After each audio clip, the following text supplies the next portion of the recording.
Okay, children, we will continue the same class Kittur रानी चन्नम्मा और कल मैंने जहाँ तक पढ़ाई की थी उससे आगे बढ़ेंगे।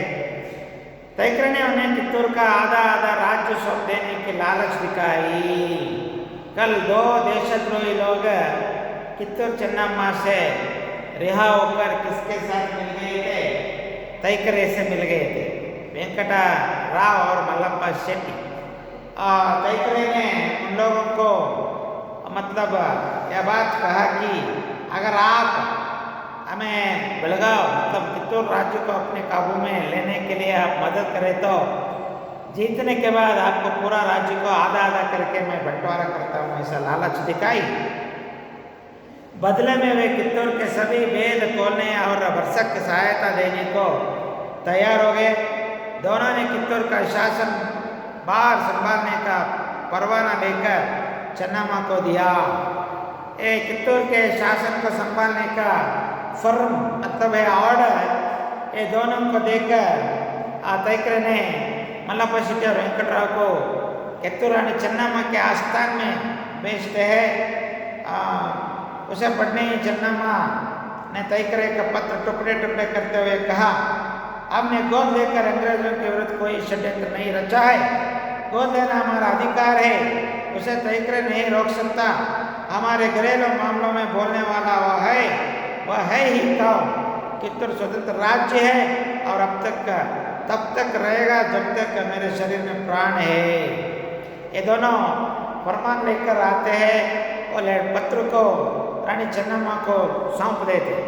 पत्र पढ़ते ही रानी चन्नम्मा आग बबूल उठी और कहने लगी, गोद लेना हमारा हक है, हमारा हक छीनने के लिए तैकरे कौन है?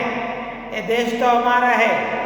मेरे शरीर में जब तक प्राण रहेगा तब तक मैं युद्ध करता हूँ। मतलब राजी नहीं हो सकती, इस तरह वो जोर जोर से कहती है। यह फटकारा सुनते ही दोनों देशद्रोही अपना सा मुंह लेकर चले गए, पर वे चुपचाप नहीं बैठे। कित्तूर में गुरसिद्धप्पा जैसे कुशाल दीवान और बालण्णा रायण्णा गजवीर और चन्नाबसप्पा जैसे वीर योद्धा भी थे, जिनके रहते कित्तूर के लिए कोई खतरा ना था। अगर केवल कित्तूर रानी चन्नम्मा ब्रिटिश सेना को हरा सकती है, नहीं, कित्तूर रानी चन्नम्मा के पास इतना वीर योद्धा थे। शायद आपने नाम सुना होगा, संगोली रायण्णा, सिनेमा भी है कन्नड़ा में, आपने देखा है। ऐसे ही योद्धा बहुत लोग थे, गुरसिद्धप्पा जैसे मंत्री, बालण्णा रायण्णा गजवीरा चन्नबसप्पा बहुत वीर योद्धा थे। ऐसे लोग रहते, चन्नम्मा डरने के लिए नहीं सोची। कित्तूर की जनता अंग्रेजों की चाल से भली भांति परिचित थी। तैकरे स्वयं बड़ी सेना लेकर कित्तूर आ पहुंचा, किंतु रानी उससे नहीं डरी। तैकरे ने 500 सिपाहियों के साथ कित्तूर के किले पर चढ़ाई करने की आज्ञा दे दी। रानी ने वीर सैनिकों को युद्ध के लिए ललकारते हुए कहा, मातृभूमि के सपूतों, अपने प्राणों की बाजी लगाकर हम अपनी मातृभूमि की रक्षा करते हैं। अंग्रेज इसे हमसे बलपूर्वक छीनना चाहते हैं, लेकिन इसे हमें कैसे छोड़ सकते हैं? यह हमें अपने पूर्वजों से मिली है।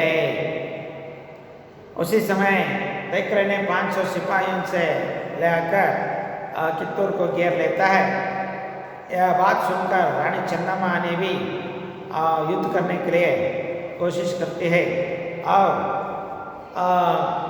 अपने सैनिकों से इस तरह कहती है, मातृभूमि के सपूतों, अपने प्राणों की बाजी लगाकर हम अपनी मातृभूमि की रक्षा करते हैं। अंग्रेज इसे हमसे बलपूर्वक छीनना चाहते हैं, लेकिन इसे हम कैसे छोड़ सकते हैं? यह हमें अपने पूर्वजों से मिली है। ओ मातृभूमि के सपूतों, हम प्राणों को बाजी लगाकर युद्ध करना है। ये भूमि, ये राज्य हमारे पूर्वजों ने हमें दिया हुआ है। ये तो बलपूर्वक कौन छीनने के लिए सोचते हैं ब्रिटिश, लेकिन हम इसे कैसे छोड़ सकते हैं? यह हमें अपने पूर्वजों से मिली है। आओ साथ में लड़ेंगे, जब तक हमारे शरीर में प्राण रहते हैं तब तक हम राज्य को छोड़ने के लिए तैयार नहीं है। इस तरह वो कहती है उधर तैक ने भी धमकी दी कि 20 मिनट में आत्मसमर्पण कर दिया जाए, नहीं तो किला तहस नहस कर दिया जाएगा। ये तो माइक में अनाउंस करता है, Rani Channamma listen, you should hand over within 20 minutes, otherwise we will blasting your fort and all, like this he is announcing। कुछ समय बाद मर्दानी वेश में रानी चन्नम्मा शेरनी की भांति अंग्रेजों की सेना पर टूट पड़ी। उनके पीछे 2000 योद्धा थे। भयानक युद्ध हुआ। अंग्रेजों की सेना इस प्रवाह को सह ना सकी, वह भाग खड़ी हुई और तैकरे मारा गया। तैकरे के साथ केवल 500 सिपाही, रानी चन्नम्मा के साथ 2000 सिपाही। घमासान लड़ाई हुई और समुद्र के जैसे प्रवाह में, नदी के जैसे तैकरे सेना बह गई और तैकरे भी युद्धभूमि में मर गया। देशद्रोही का काम तमाम कर दिया गया। बंदी गोरे अंग्रेज अफसरों के साथ उदारता का व्यवहार किया गया और उन्हें छोड़ दिया गया, लेकिन ये विजय बहुत दिनों तक ना रही। इन द फर्स्ट वॉर कि तो Rani Channamma won the war, but ये बहुत दिनों तक ये जीत नहीं रह गई। कुछ ही समय के बाद अंग्रेजों ने कित्तूर राज्य पर दूसरे बार आक्रमण किया। अब अंग्रेज सेना अधिक थी, लेकिन कित्तूर के वीर सैनिकों के सम्मुख उसे दोबारा हार माननी पड़ी। Even second time also British army defeated, but फिर एक बार अंग्रेजों ने सारी शक्ति लगाकर घेरा डाला। इस युद्ध में रणचंडी चन्नम्मा बंदी बना ली गई। अंग्रेजों ने कित्तूर को लूटा, वहाँ कुछ भी ना बचा। चन्नम्मा को बैला हमला के दुर्ग में कारागार में डाल दिया गया। बंदी गृह में ही 2 फरवरी 1829 को चन्नम्मा की जीवन ज्योति सदा के लिए बुझ गई। और मल्लप्पा शेट्टी और वेंकटराव जैसे देशद्रोहियों के द्रोह से तीसरी बार चन्नम्मा ब्रिटिशों के साथ युद्ध करते करते बंदी बन जाते हैं। उसको बैलहंगला जेल में रखा गया। उसी जेल में Chennamma died in the year 1829 February 2। यह कर्नाटक जनता के लिए गर्व की बात है कि कर्नाटक की वीरांगन चन्नम्मा ने पहली बार स्वतंत्रता की जो चिनगारी डाली थी, बाद में वह सारे भारत में फैल गई।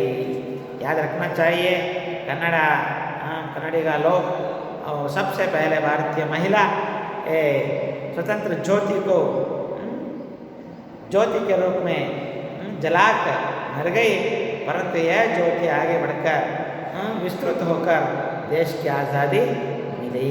Okay, thank you.